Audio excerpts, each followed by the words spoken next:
لو مرة حسيتي انك مش متفقة مع نفسك او نفسك زعلانة منك ومش راضية تبات معاكي، يبقى الفيديو ده ليكي. النهاردة هنتعلم ازاي نتصالح مع نفسنا ونرجع نحبها تاني ونخليها صاحبة جدعة واحلى صاحبة كمان. يلا نبدأ مع بعض رحلة المصالحة ونقول للزعل يلا سلام. اوقات كتير بنقفل على وجعنا وبنحطه جوا صندوق ونرمي كمان المفتاح، بس الوجع مش بيروح، لا، بيفضل ينده علينا بصوت واطي شوية بشوية لحد ما يعلى الصوت ده في لحظة احنا مش مستعدين ليها. عايزاكي تسمعي الصوت ده من غير ما تسكتيه، من غير ما تقولي لنفسك كبرتي على الكلام ده. اسمعيه، جواكي بنوتة صغيرة زعلانة وخايفة وحاسة انها اتثابت في نص الطريق. مدي ايديكي ليها وقولي لها انا سامعاكي، انا معاكي وجنبك ومش هسيبك. عارفة اكتر حاجة بتوجع هي ايه؟ لما انا وانتي بنتكسف من دموعنا، لما نحس اننا لازم نستخبى علشان نتألم ونتوجع في سكات، بس الحقيقة ان الدموع دي شجاعة وقوة مش ضعف، وانك تطلبي من نفسك ان انتي وهي تطبطبوا على بعض علشان تصطلحوا، نفسك تطبطب عليها وانتي تطبطبي على نفسك وما تتكسفيش ابدا. كل حتة فيكي القوية قبل المكسورة محتاجة حب مش حكم وجلد. خدي بالك، انتي مش محتاجة ان حد من بره يجي يطبطب عليكي. الطبطبة الحقيقية بتيجي لما انتي تعودي نفسك وتقولي لها انا عارفة انك مريتي بايه وشايفة كل لحظة عدت عليكي. اعملي حاجات بسيطة تفرحك زي ما كل مرة بنتفق مع بعض، مش علشان تلهي نفسك، لا، علشان تقولي لها انا استاهل ان انا اتدلع حتى لو جوايا وجع. هنرجع تاني ونقول اعملي فنجان قهوة ما انت اتعودتي معانا على فنجان القهوة او الشاي او المية اللي طبعا مدلعاها بشريحة ليمون بحتة نعناع او بمكعبين تلج، ايا كان، المهم ان انت يكون جواكي عاوزة تدلعي نفسك وتصالحيها وتطبطبي عليها علشان من جواكي تحسي بالرضا. اي حاجة بتحبيها اعمليها، افتحي الشباك او البلكونة وقولي انا هنا، مش هنا، لا، انا هنا ولسه فيا الروح، وإن شاء الله هعيش حياة حلوة وحياة كريمة باليقين في الله وبأذكاري اللي دايما ملازماني، اللي طول ما أذكارك ملازماكي طول ما بركة ربنا هتبقى معاكي، بالصلاة على النبي اللي هتعدلك كل حاجة ممكن تكون مش مظبوطة في حياتك، بصلاتك على وقتها، إن الصلاة كانت على المؤمنين كتابا موقوتا. كل حاجة بسيطة، قربي من ربنا، كل حاجة حلوة هتبقى قريبة منك. طبطبي على نفسك وخليكي حنينة عليها، هي كمان هتبقى حنينة عليكي. تعودي انك تجيبي ورقة وقلم وتكتبي كل اللي جواكي، واكتبي وقولي انا زعلت يوم ما حصل كذا وكنت محتاجة كذا بس محدش عمل معايا كده.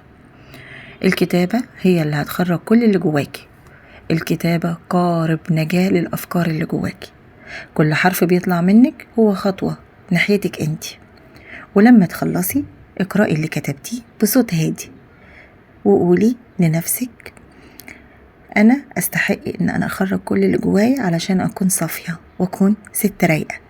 وخدي حضن من نفسك لنفسك وقولي لها أنا مش بلومك، أنا بحبك رغم كل الوجع، وإحنا ما عندناش غير نفسنا تحبنا ونحبها من غير مصالح ومن غير طمع ومن غير حاجات كتير كلنا أكيد حاسين بيها.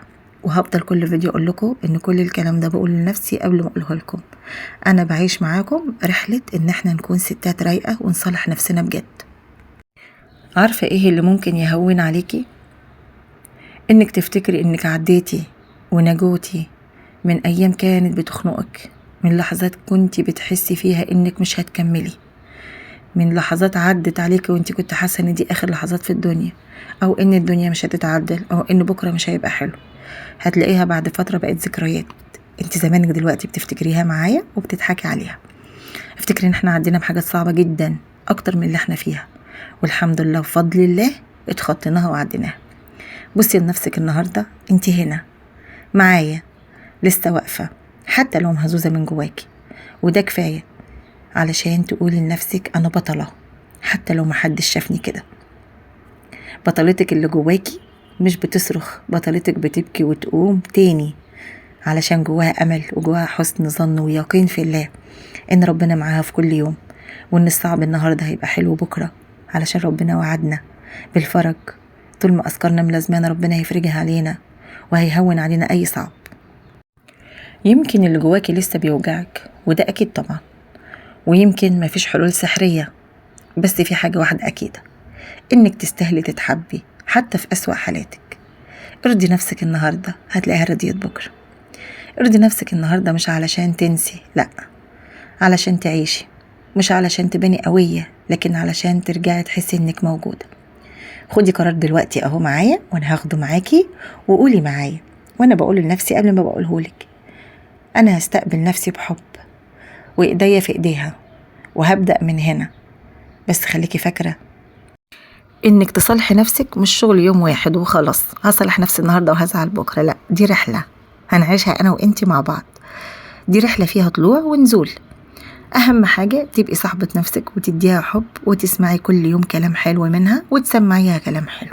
هتبقي انت أكتر واحدة حبيتي نفسك وطبطبتي عليها، لأن مفيش أي حد هيجي يطبطب عليها. صدقيني أنا جايلك من هناك وبقولك مفيش غير إيديكي اللي هتطبطب على نفسك، وبرضه مفيش حد هيطبطب عليكي غير نفسك. ربنا يجعلنا دايما من الراضيين المرضيين، لأن بداية إنك تصالحي نفسك إنك تكوني راضية بأوجاعك ومعترفة بيها ومتصالحة معاها.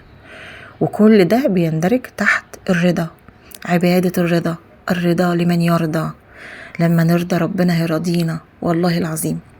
والرضا ده سهل جدا، سهل صدقيني، لو دربتي نفسك على انك تبقي فاهمة وعارفة كويس جدا ان احنا في دار بلاء، ان ربنا سبحان الله لما بيحب العبد بيبتليه. يبقى انا لو عندي ابتلاء في زوج، في اولاد، في اهل، في صحة، في صحبة، ايا كان الابتلاء اللي ربنا حطنا فيه، هو ده خيرة، لأن رب الخير لا يأتي إلا بالخير. فأكيد أي ابتلاء ربنا حطنا فيه هو حطتنا الحكمة، فلازم نكون واعيين جدا لإرادة ربنا لينا وراضيين بيها، لأن الحكمة دي لا يعلمها إلا الله. فاحنا كده ماشيين بنسبح كده وبنعوم وبنطير في ملكوت ربنا اللي هو أحن علينا من نفسنا اللي احنا عايزين نطبطب عليها. طول ما احنا في معية الله بنصلي صلاتنا على أوقاتها، بنذكر ربنا عز وجل، ما بنأذيش حد. وأهم حاجة حد دي بقى حط أولها ما تأذيش نفسك. برضه هفضل طول الفيديو أقول إن أنا بقول الكلام ليا وليكم، ما تأذيش نفسك. صدقيني هتتسئل عليها، أول حاجة هنتسئل عليها هي نفسنا، إن احنا نطبطب عليها ونحتويها ونهتم بيها. والله صدقيني شوية وقت صغيرة قوي تهتم بنفسك فيهم هيفرقوا في يومك تماما. هتحسي إن يومك كده إيه، قمر كده يعني. ربنا يا رب يجعلنا كلنا من الراضيين المرضيين، ربنا يرضينا برضاه يا رب، اللهم امين.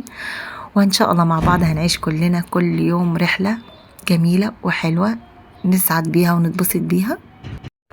كان في اخت معانا ربنا يبارك لها يا رب ويصلح لها الحال وحالنا جميعا، كانت بتشتكي من الزوج النرجسي وازاي نتعامل معاه. تعالوا مع بعض نغوص كده وندخل رحلة صغيرة مع الزوج النرجسي. اولا الزوج النرجسي ده مش شرط ابدا يكون بيصرخ او بيزعق، لا بالعكس، اغلبية الوقت هتلاقي طبعه انه عنده شعور بالتفوق وما بيحبش حد ينتقده حتى لو كان نقد بسيط، بيقلل منك حتى لو بالكلام الناعم او التريقة، بيخليك دايما تحسي انك مش كفاية وانك محتاجة تعملي اكتر علشانه. اكتر حاجة بيحبها هي ايه؟ التلاعب او اللف والدوران، انا اسفة، العاطفي، يخليك تشك في نفسك وفي احساسك وفي تصرفاتك، دايما تشك في نفسك معاه، وانك دايما عاملة حاجة غلط، وانك دايما مش عاملة اللي عليكي، وانك دايما مقصرة. اعملي لنفسك حدود نفسية وعاطفية. ازاي بقى يا هنا؟ يعني انك مثلا مش هتسمحي بالاهانة. انا مش بحرضك ابدا على زوجك النرجسي، لكن لا، بهدوء كده وبحكمة حاولي انك تسيطري شوية على المواقف اللي بتحصل علشان نقدر نكمل. مش هتسمحي بالاهانة، او انك مش هتردي على الاساءة بلطف، يعني بلاش تردي مش هقولك تتخانقي، لا، بس برضو ايه، توريني ان الحاجة دي زعلتك او في رد فعل يضايق. النرجسي عمره ما هيبقى راضي مهما عملتي، فبطلي ترهقي نفسك في محاولات ترضيه، لانه مهما تعملي والله مش هيرضى، صدقيني. ربنا يهديهم ويهدينا. اتعلمي تقولي لا لما يحاول يقلل منك او يضعفك. دي مش انانية، دي حماية لنفسك وراحتك النفسية من جوه. لما تبقي بدأ يقلل او يقلب الترابيزة عليكي ويخليكي تحسي ان انت الغلطانة، اقفي وراجعي نفسك، ولو انت مش غلطانة ما تستسلميش للشعور بالذنب، لانه دايما هيحسسك بالذنب وانك دايما مقصرة. مبدئيا كده لازم تسألي نفسك، هي العلاقة دي بتستهلكك من جواكي؟ هي فيها امل ولا لا؟ ولو انت مضطرة تكملي علشان اسباب اجتماعية او علشان الولاد، دايما الولاد هم اللي بيكونوا جابرين الانسان انه يقدر يستمر في وضع مش راضي عنه بس عشان خاطر ولادك، يبقى لازم تتعلمي ايه يا هنا؟ تتعلمي تفصلي بين كلامه وبين حقيقتك انت. خدي وقت لنفسك يوميا زي ما دايما بنتفق في كل فيديوهاتنا، ولو حتى 10 دقايق. اقعدي لوحدك، اقري، صلي ركعتين لله وادعي ربنا يصلح من حاله ويغير من شأنه ويرضيه ويهديه. ادعيله بصلاح الحال، الدعاء بيغير سبحان الله. اعملي اي حاجة بتحبيها، اتأملي في خلق الله وشوفي لو انت عندك زوج شوية طبعه صعب، فاكيد في نعم كتير ربنا انعم عليكي بيها. لما تحسي بالرضا بالنعم اللي ربنا اداهالك هتصبري على الابتلاء في الزوج، هتحسي ان في حاجة واحدة صعبة قصاد نعم كتير ربنا رزقنا فيها، فهتحسي بالرضا برضو. المهم انك تعملي حاجة بتحبيها ولو لمدة قصيرة كل يوم علشان ترجع لك طاقتك. ودايما حاولي ما تدخليش في مناقشات معاه، لانه دايما بيحب الجدال علشان يحس انه دايما كسبان. هو الزوج النرجسي بيكون كده. وفي الاخر بقى يا وردتي يا أمارة قلبي، حابة اقولك انك مش قليلة ومفيش اي علاقة تستاهل تخسري فيها نفسك، وما تنسيش تتعاطفي مع نفسك اهم من تعاطفك مع اي حد تاني، لان نفسك هي اكتر حد هيبقى قريب منك واكتر حد هيزعل منك لو جيتي عليه. فحاولي على قد ما تقدري تدعي بصلاح الحال وتكوني اهدى في التعامل معاه زي ما قلتلك، ويا رب اكون قدرت اوصلك ولو جزء بسيط، واكون قدرت اوصف فعلا حالة زوجك، هل هو فعلا في المواصفات دي ففعلا يكون زوج نرجسي ولا لا. قوليلي كده في التعليقات انا وصفت زوجك صح ولا لا، وابدأي معايا شوية بشوية وإن شاء الله بإذن الله الدنيا هتظبط. ولو محتاجة تتواصلي معايا على الخاص الرقم موجود في لمحة على القناة، اتواصلي معايا وأنا تحت أمرك يا حبيبتي. ربنا يخليكي لي يا رب ويفرج كربك ويزيل همك، وإن شاء الله يحنن قلب أولادك عليك يا رب، اللهم آمين. وطبعا زي كل مرة لو الفيديو ده عجبك دوسي لايك وشاركيه مع أصحابك اللي انتي محتاجة أو عارفة ان هم محتاجين يسمعوا الكلام ده، واكتبولي بقى في الكومنتات ازاي بتصالحوا مع نفسكم. قولولي ايه الطريقة اللي انتي بتصالحي نفسك بيها، بتجيبي لها ايه ولا بتعملي لها ايه. وروني انتي بتصالحوا مع نفسكم ازاي علشان انا كمان اغش منكم واعرف اصالح نفسي معاكم. كل سنة وانتم طيبين، ودايما زي ما متعودين لازم دايما كل يوم عندنا صلاة على النبي كتير كتير كتير. اللهم صل وسلم وبارك على سيدنا محمد وعلى آله وصحبه وسلم. احنا في أيام جميلة، اغتنموا الفرصة، اعملوا خير كتير الأيام دي، الأعمال أجرها مضاعف، ولا تظلموا أنفسكم في أي ذنب ممكن يتعمل، لأن الوزر برضو مضاعف، عافاني الله وإياكم. وكل سنة وانتم طيبين، ويلا اعملوا حاجات حلوة زي اللي أنا بعملها بإيديا ديت علشان تزينوا بيوتكم للعيد زي ما بنزين انفسنا ونخلينا ستات رايقه. انا بقعد اعمل الحاجه ديت علشان دي حاجه انا بحبها وبتطلعني من الكبت او من التعب النفسي اللي انا فيه، بتخرجني كده وبتخليني ما شاء الله حاسه بتفاؤل. اعملي حاجه بتحبيها، انا بنزل لكم في الفيديوهات الحاجات اللي انا بعملها. من ضمن الحاجات اللي انا بحبها الهاند ميد، وبحب شغل الهاند ميد، بعمله وبعلقه في بيتي وبكون فرحانه بيه جدا جدا جدا، لانه بيطلع كميه كبيره من الطاقه السلبيه اللي عندي وبيخليني احس ان انا بعمل انجاز وبعمل حاجه حلوه. اعملي اي حاجة بتحبيها ايا كانت بسيطة، صدقيني هتفرحك وهتتبسطي بيها. وزي ما انتوا شايفين دي نهاية الكوسترات، بعملها باشكال وبالوان مختلفة وبحطها على الحيطة، بتدي للحيطة ديكور وشكل جميل قوي قوي قوي. يعني انا حبيت انزل الطريقة عشان لو حابين تنفذوها وتطلعوا الطاقة السلبية اللي عندكم علشان نكون احلى ستات رايقة. كمان بنزين بيوتنا زي ما بنزين انفسنا كده بالظبط. كل سنة وانت حبيبة قلبي، كل سنة وانت وردتي.